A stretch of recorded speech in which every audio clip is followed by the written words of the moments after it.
Hai, namaku Helen. Dan rumah berhantu yang ditinggali nenekku hampir membunuhku. Jadi begini ceritanya. Dari kecil, ibuku jarang ada. Sayangnya, ibu kesulitan mempertahankan pekerjaan dan bertanggung jawab karena ibu bermasalah dengan kesehatan mental. Selagi ibuku mengatur hidupnya, aku tinggal di rumah nenekku. Kami dekat banget, dan aku beruntung punya dia. Lalu, waktu SMA, ibuku mulai bisa seimbang dan punya kerjaan baik. Jadi aku tinggal sama ibu lagi. Aku berhenti menghabiskan banyak waktu sama nenekku, tapi aku sayang banget sama dia. Tentu saja karena aku lagi SMA, aku nggak kepikiran banyak tentang keluargaku.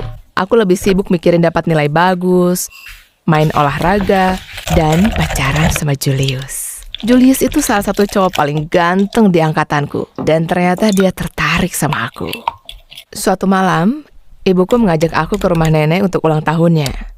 Masalahnya cuma satu, ada pesta yang diadain di malam itu, dan aku tahu Julius bakal datang. Aku bilang ibuku kalau aku lagi sakit, jadi aku nggak bisa ke rumah nenek. Dan setelah ibu pergi, aku pergi ke pesta itu. Pestanya gila banget.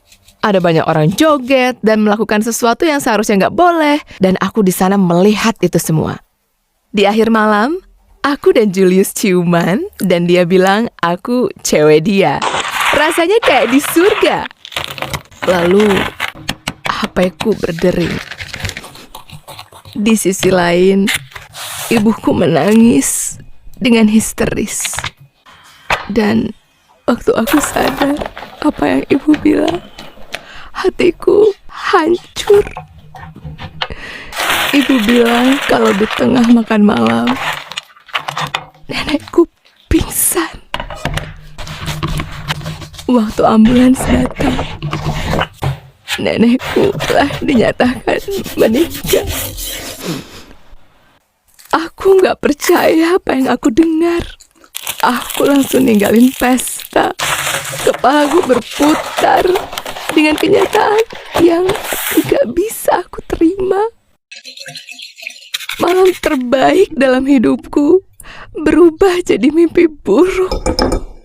Nenekku meninggal, dan aku meninggalkan kesempatan terakhir aku untuk melihat dia hanya untuk pergi ke pesta.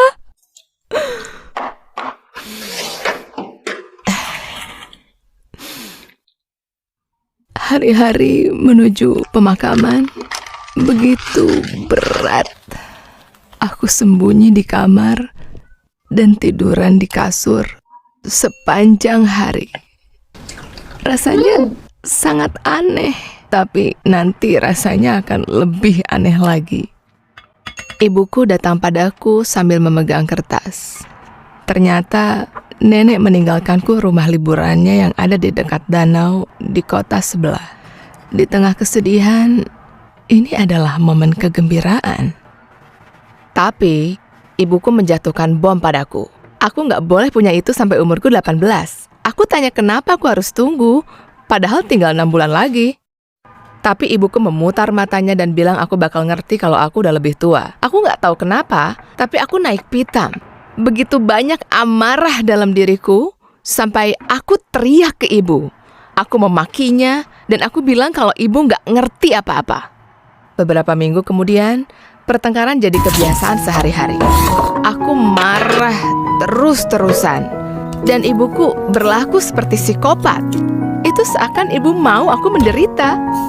Pukulan terakhir terjadi sekitar 2 bulan setelah kematian nenekku. Aku lagi berantem sama ibuku karena nggak bolehin aku ke rumah Julius. Dan ibu bilang aku egois. Ibu bilang saking egoisnya, aku bahkan nggak mau mengunjungi nenekku untuk terakhir kalinya.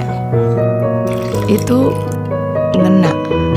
Dengan mata berkaca-kaca, aku bilang ibuku kalau aku mau ke rumah temanku dan aku keluar dari rumah. Tapi aku lakukan itu setelah aku ambil sertifikat dan kunci rumah di danau. Aku telepon Julius untuk jemput aku. Dan beberapa menit kemudian, kami sampai di rumah yang nenekku berikan padaku. Aku bilang Julius aku nggak bisa tinggal sama ibuku lagi. Lagi pula, ibu seperti nggak peduli aku pergi kemana. Julius beneran semangat karena kami bakal tinggal di rumah sendirian selama beberapa hari. Tapi waktu kami masuk, kami berdua merasa agak gelisah.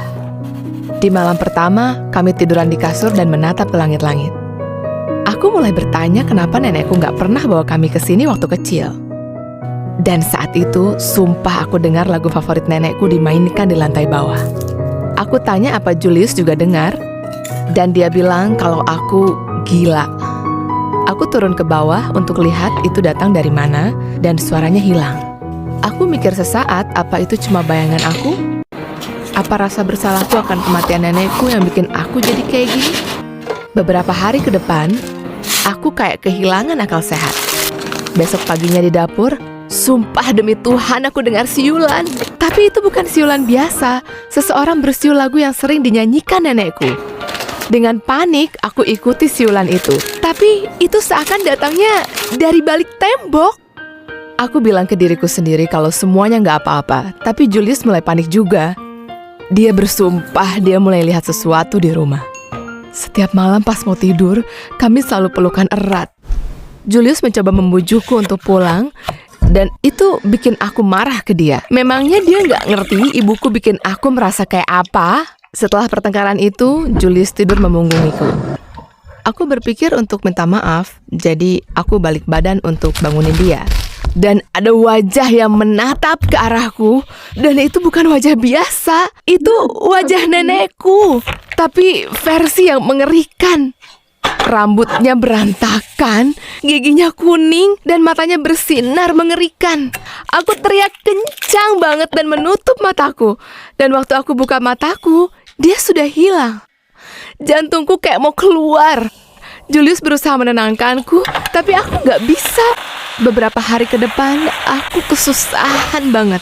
Aku nggak mau keluar dari kasur, dan setiap Julius ngomong sama aku galak.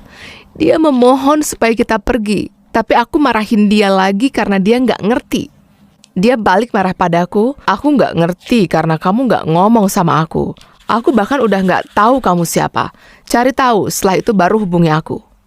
Setelah itu, Julius pergi keluar. Dan aku di rumah mengerikan ini sendirian. Aku jadi kepikiran, mungkin dia benar. Aku marah dan galak terus sekarang. Apa yang terjadi padaku? Aku lihat HP-ku dan ada 20 missed calls dari ibuku. Aku merasa bersalah karena ngediamin ibu. Tapi aku harus bilang apa? Aku memutuskan untuk pulang ke rumah. Nggak mungkin aku bisa tinggal di rumah ini sendiri.